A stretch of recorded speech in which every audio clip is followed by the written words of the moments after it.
Salvage, a story by user Rantarian. Chapter 28, 2 out of 3. Part 2. Zoddersill. The ship had never been so busy, at least not so long as Jen had ever been on it. Transports were coming and going almost every 5 minutes, bringing small members of refugees aboard each time. It was almost time for the swarm of swarms to arrive, and that meant that it was almost time for her to go. She headed towards the shuttle slowly, taking in the sights of the ship she'd made her home over the last few months for what was certain to be the last time. Part of her would miss it, and part of her was relieved to be going. All she had to do was figure out where would take her in. It was a big galaxy, that was true enough, but the hunters were everywhere, and nobody was looking to give shelter to someone they didn't know who'd bring a whole awful mess to their door. "Jen!" Tricror called out as Jen crossed the flight deck. "Wait a moment." Jen waited impatiently as Tricror hurried over to meet her. "Trix," she said, "I have to go." "I know you do," Tricror replied forcefully. "But that doesn't mean we have to agree with it." "This wasn't your idea," Jen told her. "I know that." "We've had a slight change of heart, though," Tricror continued. "It doesn't sit well with us to let you go off on your own. We've prepared a hunter vessel for you instead. You'll need the extra room because we're all coming with you." Jen frowned in frustration. "You can't do that," she objected. "Somebody needs to look after these." "We can do what we want," Tricror replied sharply. "What we want is to look after our friend. These cowards can fend for themselves. I've shown them something of how to operate the Zoddersill." "You shouldn't be doing this," Jen continued. "I'm not worth—" "This is not open for discussion," Tricror interrupted firmly. "Now get in the fucking ship so we can get out of here." Silenced, Jen did as she was told, boarding the indicated vessel to find the whole crew of the Zoddersill present, including Dr. Grizzles. The fact that he had opted to join them provided her with warm comfort as she took her seat under the approving gaze of the crewmen. "All accounted for," Trix informed Cheer, who now occupied the helm console. "Let's get out of here and see where this thing takes us." "I know a little colony where we can hide away at least until this is all over," Cheer said. "They'll take us in for a while, but we'll have to move on before long. They might be willing to hide a human for a while, but that only goes so far." "Cheer's little colony it is, then," Tricror said, speaking as much for the benefit of Jen and the rest of the crew as for herself. Cheer engaged the engines and the warm hum of the ship increased as it lifted from the flight deck and started forward. "Taking us out. Wave goodbye to the Zoddersill, everybody. There's every chance we won't be seeing it again." Jen watched through the viewport as the flight deck disappeared. Then the great hulk of the Zoddersill's ancient hull as it diminished into the blackness. And then they were gone. She touched the viewport with her fingertips, staring out into the inky blackness where the Zoddersill had just been. "Adrian," she whispered, too low for anyone else to hear. Water welled in her eyes, but she was done with crying now. There was just one thing left to say. "Goodbye." Zoddersill. Director Ifrig looked at the scanning results with mounting terror each time they came back negative. It was nearly time to go. Almost all of the refugees were aboard, but the swarm of swarms was due to arrive any moment, in spite of their widely broadcast claim that the human in question had moved on ages ago. Ifrig almost relieved himself by accident when the communicator console lit up, and he snatched at it once he had composed himself, expecting to see the features of Kirklvik telling him that the last transport was leaving from the orbital station now. That was the only other source for transmission in the Erbzerk system, after all. He almost relieved himself again when the screen failed to show Kirklvik's face, and instead showed the features of the human so reviled by the hunters. He was in the system! He was right where they'd said he wouldn't be, and they were almost here! Ifrig's heart was swimming in terror, beating so hard he thought it may burst from his chest. You! "You're on my ship," the human replied, a grim determination on his face. "I need you off that pronto. Let me talk to Jen." "The other human isn't here," Ifrig told him, glad of the fact. Maybe if he was just after the human, he'd go away. "She left with the rest of the crew." "That'd make you pirates, then?" the human asked, no humor in his tone. "Trying to take my ship from me?" "I'm coming aboard to take it back. My advice is get off." Ifrig eyed the warp controls. It was a dirty thing to do, but he thought abandoning the last few refugees to the swarm along with this awful human creature was a lot better than letting it kick them all off of the ship and dooming them all. He let his fingers creep over to it while he continued to stare at the view screen so the human wouldn't suspect. He pushed the button and nothing happened, His face must have betrayed his shock, because the human laughed a harsh, grating laugh, devoid of joy and filled with bitterness. And when it was over, the human seemed no happier for the effort. "My ship follows my commands, fuckface," the human said. "No warp for you. Off, now. I won't ask again." Ifrig froze. "Please," he begged, resorting to that final humiliating tactic. "Please don't make us leave. They'll kill us all. You will have the blood of 10,000 people on your hands." "Listen to me," the human said coolly. "I'm taking back my ship, and when I've got it, you're not going to want to be there." "What?" Ifrig began. "What are you going to do?" "Let me explain it to you," the human said, one lip curling back in what Ifrig thought might have been a human smile, although he didn't see the friendliness that supposedly went with it. Then the human began speaking, and Ifrig understood its intent. It had a plan, a mad and desperate plan, but it was better than the plan that Ifrig had had, and as it continued its explanation, Ifrig could see how their plan had been doomed to failure. How the hunters had not been interested in the station at all. The hunters were interested in the Zottersil, and so long as they traveled, the hunters would follow. The refugees would never be safe while they made that cursed ship their home. "Why are you doing this?" Ifrig asked when he was done listening. "We forced your friends from your ship. Why not abandon us to their hunt?"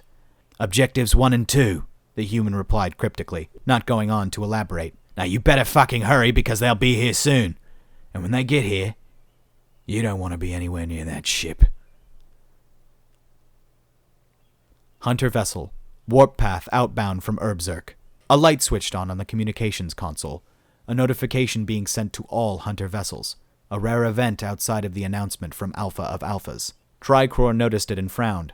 "Someone has sent a swarm-wide message," she said. "Should I bring it up?" "Better," Cheer grunted. "Never know what bad news they might have for us." Tricor nodded, expecting that much as an answer. She activated the notice and began to read. "Attention, fuckwit swarm." She stopped, sharing a meaningful glance with Cheer. There was only one human they knew with the gall to send something like that out. She read on. "Attention, fuckwit swarm. Cursed human now at following set of coordinates. Bring it." They were silent for a time, a heavy air of tension filling the space between them. They traded glances at each other, as well as at the sleeping form of Jen sprawled out in the passenger seat behind them. "It's got to be from him," Tricor said. "But what can he be thinking?" "I think that's pretty clear," Cheer replied. "He's trying to draw them off of the orbital factory." "Do you think he's actually at those coordinates, though?" she asked. Cheer contemplated that for a few moments before answering. "I think he would have to be, if he wanted his plan to work. Otherwise, the swarm would simply turn back to targeting the orbital factory." "Do you think it will work?" Tricor asked. "His plan?" "It's awful like always," Cheer said. "But this time there's a much bigger force against him. I don't think he can live through this one, Tricor. I'm sorry." Tricor nodded, sad but accepting that that would be the way of things. Adrian likely knew this would be the case, and yet he was going into the situation regardless. It was not for her to say otherwise. "Should we tell her?" Cheer shook his head. There wasn't any need to mention names on that particular question. They both knew exactly who Tricor was talking about. "Best if you don't. I think she's finally getting past all of that." "You're probably right," Tricor said. "I just feel bad about keeping it a secret." "Then maybe we will tell her when some more time has passed," Cheer said reluctantly. Maybe. That it would have to wait was something that Tricor naturally agreed upon. There was nothing to be gained in waiting for more information before doing so. And if she knew she'd be there with Cheer and herself, anxiously awaiting the next update, it would be better if Jen was not forced to go through that. "I'll keep an eye out for more notifications," Tricor said, reclining back into her seat once again. "If any." Zottersil, deep space. Adrian was waiting, but he had not been waiting quietly. As soon as he had gotten aboard the vessel, he had started getting them shipped back to the orbital factory on every ship he had available, cramming them in well past their normal occupancy. They'd taken most of his ships in the process, leaving him with just the Endless Sequence and the Hunter vessel that was now sealed into the hull. He didn't need them, though. If he couldn't get through today without them, he wasn't going to get through today. He'd put his energy into preparing a warm welcome for the hunters instead, knowing all the while that their sheer numbers would overwhelm his meager defenses if nothing else. "Zottersil," he said. "Record message. The computer beeped its readiness. "This is Adrian Saunders, most recent shiplord of the Zardasil. If I don't make it through today, I'm hoping that at least someone will manage to recover my message. God knows if I don't make it, there's every chance the old girl won't either." He paused, sighing. "I want to apologize," he said, "to everyone I hurt through my stupidity. I hope this plan works. I'd certainly like it to. I hope everyone who deserves to live gets to live, but I'm not sure if that includes me. So if you get this, Jen, sorry for what I did, and sorry I wasn't brave enough to come apologize in person. Looks like I missed the boat on that one." The sensors began issuing their notifications that he had company in local space. A constant string of ding noises tied so closely together that they were almost a buzz. "Seems company has arrived. Time to get back to work. Saunders out." The Swarm of Swarms, vicinity of Zardasil. The Alpha of Brood Crintis prepared itself for the oncoming battle, knowing there would be a battle from the history associated with the cursed human. It was aware that there may be great losses today, and normally it may have exercised caution in the face of such an obvious trap. But the Alpha of Alphas was also here, and today caution would be a very dangerous tactic to play. The swarm had dropped into space surrounding the alien vessel, a larger vessel than Alpha Crintis had ever seen outside of a space station. It was fully powered, protected by some strange energy shield that disrupted their scans. But visual sweeps showed the entrance to the flight deck was wide open. Something must have come before them as well, from the look of the debris field that littered the area around it. Or perhaps it had put that there on purpose to prevent too many hunter vessels from getting too close at the same time. But that open flight deck showed that the cursed human was taunting them. It expected them to simply flow through into that area and destroy themselves in whatever trap it had laid. Alpha Crintis paused at that thought. Perhaps it was merely made to look that way, and the cursed human expected them to avoid such an obvious trap. The cursed human had cunning. There was no doubt about that, and such a tactic would not be beyond it. Alpha Crintis wavered in indecision, and that moment probably saved its life. The Swarm of Swarms was pushing towards the alien vessel, relying on inertia and minor course corrections to carry them into close proximity. From there, they would initiate boarding in the standard method, but on a scale never seen against a single vessel before. It seemed clear that the cursed human was waiting for them to invade, and Alpha Crintis was happy to oblige. It didn't notice the alien ship was powering up its FTL, and unlike every other vessel in the area, it didn't begin to power its own to give chase. It didn't provide anything for the debris field to lock onto. Almost as soon as FTL had been initiated, what Alpha Crintis had taken as nothing more than scrap came to life, each piece driving itself at a separate vessel, attaching to the section of hull harboring the FTL, and blowing a large hole in it. The force of the explosion shut down 200 ships, and the debris blasted from their hulls damaged at least twice that number, given their close formation. The Alpha of Alpha's vessel had been amongst those shut down by the tactic. Alpha Crintis clicked in fear at what the Alpha of Alphas may order. It didn't imagine that the Alpha of Alphas may be dead. The concept was inconceivable. Then the alien ship shifted to warp space, making its destination coordinates clear with a farewell message. A destination barely 1 minute away by FTL. It was right not to think about it. The Alpha of Alphas broadcast out to all active vessels to give chase. The Swarm of Swarms would not be humiliated in this fashion. The Alpha of Alphas would not be humiliated in this fashion. They would bring death to the cursed human, and never let this incident become known. The vast majority of their fleet was still active, and they engaged FTL to follow. They left warp space in the vicinity of a dull red dwarf, its light still enough to show the silhouette of the alien vessel. There were no worlds in the tiny system, and this time Alpha Crintis was careful to scan for any technological debris that might be lying in wait. As it expected, all the other broods were doing so as well. There were none, and the flight decks still lay open. The cursed human was adept at infuriating the swarm, even if it turned out to be little else. This time they pressed in more warily, scanning the system for any unwanted surprises but never finding any. Then, without warning, more of the cylindrical pieces of debris burst from the concealed holes on the alien ship's hull, fanning out across the Swarm of Swarms and impacting with precision, even upon those vessels that should have been cloaked, detonating with even more force than those previously, but without targeting the FTL section specifically. There was also no evading the strange weapons from what Alpha Crintis could see. All evasive maneuvers were met with a change of course, and soon the red dwarf was outshone by 300 brood vessels, pluming hot jets of plasma into space. It was doubtful that those vessels would be joining the fight, or any fight again for that matter, but at least this time the alien vessel was not powering its FTL. It was waiting for them. With the Alpha of Alphas absent, adrift in the void at the previous rendezvous, Alpha Quintus decided to follow his cautious side and allow others first privilege of boarding. Zoddersill. The swarm of swarms was still coming. 200 vessels had been destroyed or disabled at the previous warp point, with many others damaged in the process. Those mines Tricor had constructed had worked fantastically, operating entirely like the ones on TV or in the movies. Utterly fucking terrifying. 300 more vessels burned in the inky blackness immediately out there, spewing their atmosphere and occupants into the void of local space. Still they came. There were 500 or so vessels still remaining. The hunter vessel he had sealed inside the hull had provided him with an accurate count of that, regardless of how many were cloaked. They had still needed to communicate their positions to each other to avoid collisions, and all of that information was flowing across all hunter vessels. It seemed a considerable oversight on their part. It had let him target cloaked vessels as well. They were boarding now, through the flight deck, far from the Zoddersill's command deck. No more missiles to let fly, but the coil guns someone had installed were busily targeting the hunter assault pods that pushed towards them, punching holes through them and destroying their contents. This was the fucking Normandy invasion in space. A total meat grinder on a level he'd never seen before, and suspected the hunters had not either. Some were making it to the flight deck, however, and there they were being met with the not inconsiderable resisting force of the Endless Sequence's limited weapons, the robot that spat pipe bombs, and of course the 2 flamethrower tanks.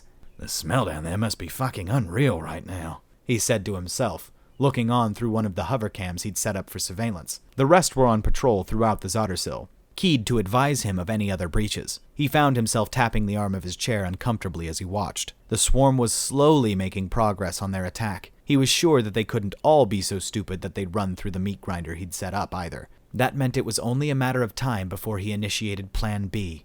And Plan B today really sucked. He guessed he might not be achieving Objective 3 today after all. "Well," he said bitterly, 2 out of 3 isn't so fucking bad, I guess." He put on his vacuum suit and began the long walk towards the cargo bay. "Zoddersill," he said. "Engage Dark Star Protocol." The Zoddersill beeped. "Warning. Dark Star Protocol will irreparably damage reactor. Proceed?" "Proceed." Zoddersill, 65 million years ago. Za's plan to board the Zoddersill had worked at least as well as he had hoped, using the other craft as distractions, turning them into weapons that rammed major invasion vessels, had provided him with the distraction it needed to reach his old starship. His sense of nostalgia was limited by the fact that the flight deck was full of Kothri, and he employed the craft's weapons to clear himself a space to land. "Zoddersill," he said. "Do you read me? This is Shiplord Za." The Zoddersill responded immediately. "Welcome, Shiplord Za. Hostile forces have been detected." "Understood," Za said. "Are all hostiles within range of the Dark Star Protocol?" "Affirmative." "Then, old friend, please engage the Dark Star Protocol." "Warning. Dark Star Protocol will irreparably damage reactor. Proceed?" Za nodded, staring out of the craft at the incoming Kothri forces. He swept a final firing arc across them, knowing it was basically pointless. There'd be no escaping the Dark Star Protocol. Not even for him. It was so dangerous, so feared as a tactic, that it needed a registered shiplord on board to activate. It was the ultimate Shrek U to whatever was left outside or in. Proceed. Zoddersill, present day. Alpha Quintus had not boarded by the traditional manner. That particular route, through the bloodbath on the flight deck, had not seemed particularly wise, and by the time any of the others had noticed its tactic, Alpha Quintus had already been on board with a group of its hand-picked elite. A flying bomb had taken 2 of them out nearly immediately after boarding. This was a hunt unlike any that Alpha Quintus had ever been in before. The ultimate hunt. The hunt of something that really could fight back. And this day would be one remembered throughout the annals of the Brood's history. Alpha Quintus was determined that it would be remembered along with it, and that it should taste the flesh of the cursed human. Judging from this, it had to be magnificent. Now came the task of actually finding the cursed human. Not an easy task, not unless you used your wits. While others would simply swarm the ship, Alpha Quintus would prove its cunning. Alpha Quintus would turn the ship's sensors against itself. The cursed human had been able to contact the swarm. It had been able to target the cloaked ships. It had been using the brood's own systems to do it, and that meant it could be found. Alpha Quintus began the process of accessing that stolen system. Brood vessels shared their access completely, seeing no need to protect their systems from each other. Disagreements between broods were settled in a straightforward manner, and no deception was ever required. Here that vulnerability proved useful, and once Alpha Quintus had determined which vessel it needed to connect to, it was in control of its sensors within moments. The cursed human was still connected, albeit remotely, and that allowed Alpha Quintus to pinpoint its position. Excitement, eagerness, statement. The cursed human is not far. It moves toward the cargo section. Pursue! Pursue! Soon they would meet the most dangerous of humans. Soon they would taste its meat, a fare that Alpha Quintus had thus far been denied. It would be denied no longer. Hunger, need, meat to the maw. Zottersill, 50 meters from cargo bay. Running down corridors in a vacuum suit was hard work, and Adrian found himself sweating profusely. He had more than enough time if he hurried. The Dark Star protocol took time to prime, but that didn't mean he wanted to waste any. The vacuum suit was insurance against the sudden loss of atmosphere that was already occurring in outer sections where the hull was being breached, and he wasn't willing to give it up regardless of how badly it reduced his vision and hearing. That, the heat and the chafing were all part of its charm. He was therefore taken by surprise when a powerful kinetic round struck him in the side as he ran past a side corridor, knocking him against the opposite wall and sending him tumbling to the floor with a sharp pain in his chest that made him suspect 2 or 3 ribs had cracked. He forced himself to heave in a breath, struggling against the sharp pain in his side that wanted to push it back out. He rolled over with his kinetic gun drawn as the first of the hunters rounded the corner. Its face collapsed in a mess of blood and gore as old instincts took over, and the small disc it had been intending to launch at Adrian rebounded from the wall instead. The fact that the hunters dove out of the way told him enough about what it had been if the subsequent blinding pain wasn't informative enough. It was like being kicked in the face by jackboots, and he wasn't anywhere near it when it had landed. The hunters were also in pain, but the sheer agony of it allowed most of them to get behind cover before he could pulverize them with repeated kinetic blasts. "No time for this," he growled, groaning as he forced himself back to his feet. He pushed himself forward, holding his side tightly. There wasn't that much time left. Alpha Quintus forced itself to recover from the disastrous nerve jam mishap that appeared to have disabled its weaker underlings. The cursed human was dangerous enough without it being lucky, and the nerve jam grenade had only ricocheted back towards the brood because it had fell forward after being hit with the anti-tank blast rather than being splattered against the wall like any reasonable species. It wasn't so lucky that it had got away cleanly this time, though. Alpha Quintus had seen the way it was limping when it had fled. Was it scared? That would be normal, but the cursed human was an aberration. It may be a trap, or on its way to spring one. That would be more like the creature Alpha Quintus knew it was hunting. Alpha Quintus proceeded with caution, following the cursed human at a distance to make sure it could take advantage of its next moment of weakness. It had reached the cargo bay at last and was in the process of opening the door. An alarm was sounding throughout the ship now, some kind of countdown to who knew what. The cursed human was in a frenzied hurry, though, and Alpha Quintus knew that it couldn't be good. Alpha Quintus understood that the time for hesitation was over. Whatever the cursed human intended to do, only Alpha Quintus could stop it. Now was its moment, and Alpha Quintus seized it. Alpha Quintus sunk its teeth into the cursed human's fleshy shoulder, reveling in the agony it had caused, momentarily overcome by the wonder of the rich, dense meat, that hint of sentience that was the greatest of spices, given new flavor by the unprey-like mind. It was overcome for long enough to earn a punch to the face that sent it barreling backwards, slamming it half senseless against the wall and floor. Through the haze of pain, Alpha Quintus still reveled in the flavors awash in its maw. It waited for the cursed human to finish the job. It waited, and was disappointed. The cursed human was gone. All that was left was the countdown. Alpha Quintus waited to see what would happen. What masterful trap the cursed human would spring this time. The countdown ended, and the lights went out, along with the gravity. Distant howl and rush of wind told Alpha Quintus that the atmosphere was being vented as well. It was disappointed. Was this the great trap? If the cursed human had thought to deprive the swarm of air, it would soon find that many of those who had boarded had done so prepared for such an event. Alpha Crintus snarled in disgust. It had expected more from the creature that had had such flavor. Alpha Crintus paused, realizing its flesh was tingling. It scratched at its side experimentally, chittering in horror as the flesh came away. The tingling turned to fire as the flesh began to slough away, and Alpha Crintus screamed. Alpha of Alpha's main vessel, vicinity of Zoddersill. The Alpha of Alphas surveyed the ruins of the assault fleet in seething fury. Of the vessels that had been sent to hunt down the cursed human, nearly 3/4 were adrift, massively irradiated tombstones marking the folly of broods that lacked the intelligence to escape when their enemy had begun showing signs of an incredible energy buildup. The number of ships lost in that way would make a significant difference to the size of the swarm of swarms, but it was nothing that could not be rebuilt, given time. At the center of the catastrophic enterprise was the great alien ship, equally irradiated, if not more so. Any attempt to board that vessel would earn a lethal dose within moments, and by the time it could be scrubbed clean, the cursed human's meat, if any still remained, would be ruined. That the cursed human had died was cold comfort in the face of such losses. That it had died untasted was the greatest injustice. Any creature that inflicted such losses upon the swarm of swarms would have been beyond delicious. This sort of victory was not the kind that cemented its position as Alpha of Alphas. This sort of victory was too dangerous to leave be. The Alpha of Alphas had formed a plan, however, to ensure that even in the face of this outcome, there would be no doubt as to its leadership. The Alpha of Alphas began its broadcast. Bride. Statement.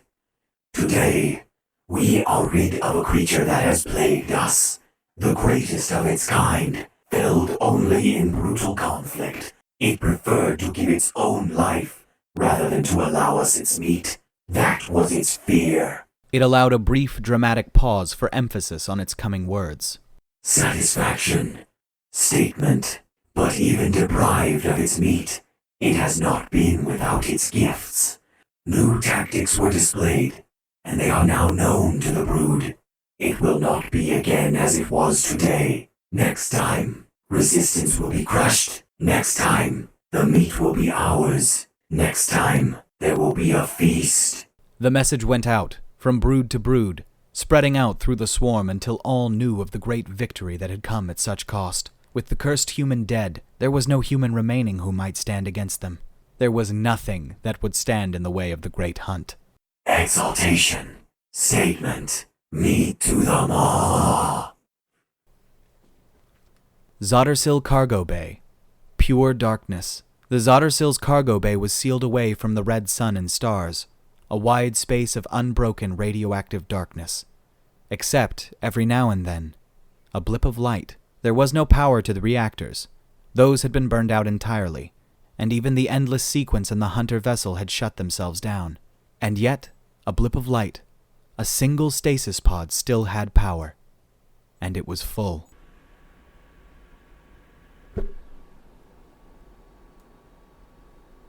All right, guys, that is going to do it for this one today, and that is the end of this, what was the second season. Rantarian just sort of arbitrarily decided at one point to end the second season of Salvage right there. That was his big grand finale, this two-parter that you've gotten here today.